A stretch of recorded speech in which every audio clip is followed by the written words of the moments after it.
Here I have two completely dry parts, no oil, no trickery, and I'm going to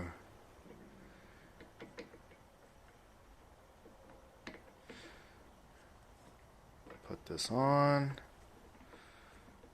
If I can get it back on the way I had it.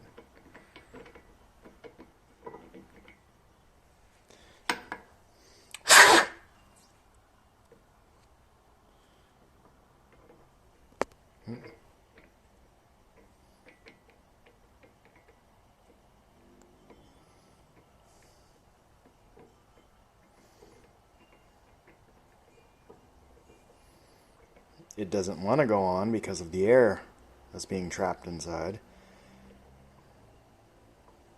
Okay, now you can watch how slowly it falls because the air does not have that much room to make it through the gap between the two metals.